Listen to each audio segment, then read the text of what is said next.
caralho, isso é um pouco... Pra mim é um pouco, caralho, imagina, meu presidente agora, Cara, Jair Bolsonaro e agora é o Danilo Gentili. Eu fico, caralho. Olha, pra mim é o melhor, na minha opinião. E se for Lula e Bolsonaro, eu acho que eu tenho que votar no Danilo Gentili, tá ligado? Se for dos três ali... É claro que tem outras opções no primeiro turno, né?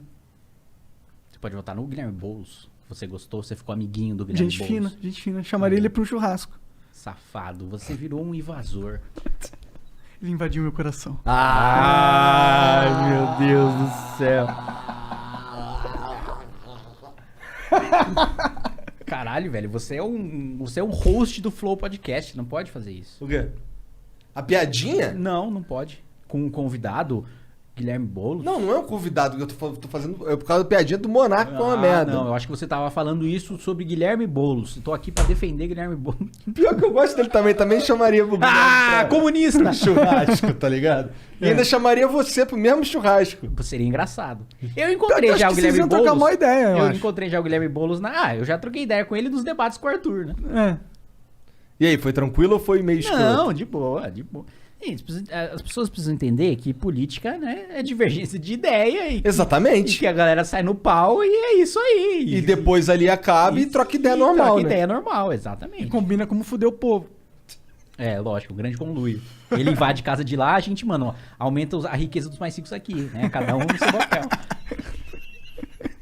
Caralho. Aumenta a riqueza dos mais ricos. É, o que liberal faz, né, mano? Gosta de um grande banqueiro, né? Concentrar renda, né? Fazer pobre ficar mais pobre. É isso. Oh, mas o Paulo Guedes não era pra ser um grande liberal? Era, né? Por que ele não foi? Cara, eu acho que, ele é muito ruim de trabalho, pessoalmente mesmo de serviço, de sentar a bunda na cadeira e fazer projeto e fazer o trabalho chato do Ministério da Economia, que é sentar com um deputado para explicar a teoria econômica e por que ele tá fazendo aquilo.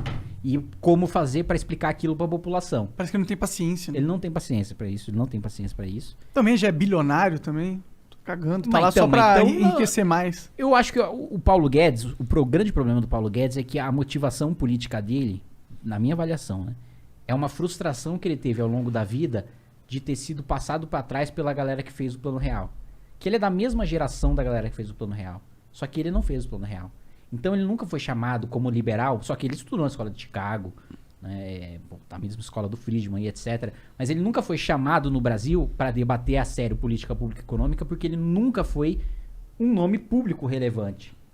E aí quando ele viu a oportunidade de ser o cara da economia, ele pegou e agora eu acho que ele se agarra a essa oportunidade a qualquer custo, por medo de voltar à irrelevância que ele tinha antes, que é, como a gente disse no início do nosso podcast, né?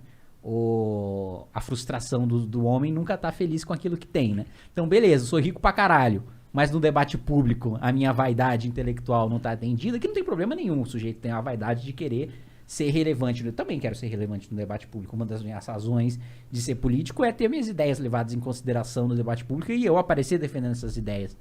Sou um ser humano como qualquer outro. Agora, ele sacrificar os ideais em nome de se manter no cargo, mesmo sabendo que a agenda liberal não vai andar, aí eu já acho moralmente complicado. É foda porque a gente tinha a percepção do Paulo Guedes como um straight shooter, tá ligado? O cara que fala na cara e dá o papo reto e não sei o quê.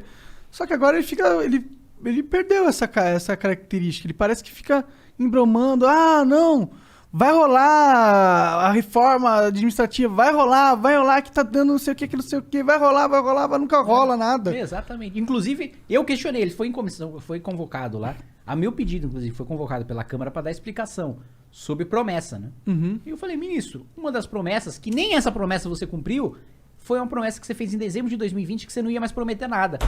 Porra, uma semana depois você já tava falando que ia ter reforma administrativa sem privilégio, na outra semana não sei o que. Você mandou reforma administrativa sem juiz, sem promotor, sem político, sem nenhum funcionário público federal. Que porra de reforma administrativa é essa que só mexe na base?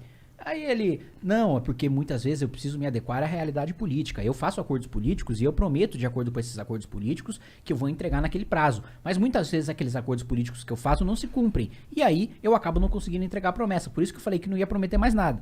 E aí, enfim, terminou o debate aí porque só tinha uma vez eu falando, outra vez ele falando, outra vez eu falando, outra vez ele falando.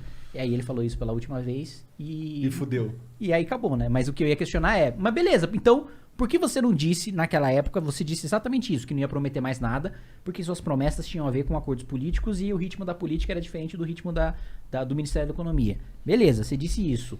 E que muitas vezes, inclusive, o próprio presidente da República segurou, ele mesmo admitiu na comissão, que quem segurou o envio da reforma administrativa foi o Bolsonaro, por medo de apanhar de funcionário público. Falou, bom, se você admite isso, por que você não para de prometer e é claro, olha, a reforma está dependendo disso, desse aval do Bolsonaro. Olha, a entrega da reforma tributária está dependendo disso, desse acordo com o presidente da Câmara. Em vez de você falar, vai sair daqui a 2, 3 semanas. Era isso que eu falaria numa terceira vez se eu tivesse a oportunidade. É. Uma pena, né? Uma pena que o Bolsonaro não tinha culhão pra realmente peitar nada, né? Isso é um... O grande problema do Bolsonaro é que ele entrou com o rabo preso. É.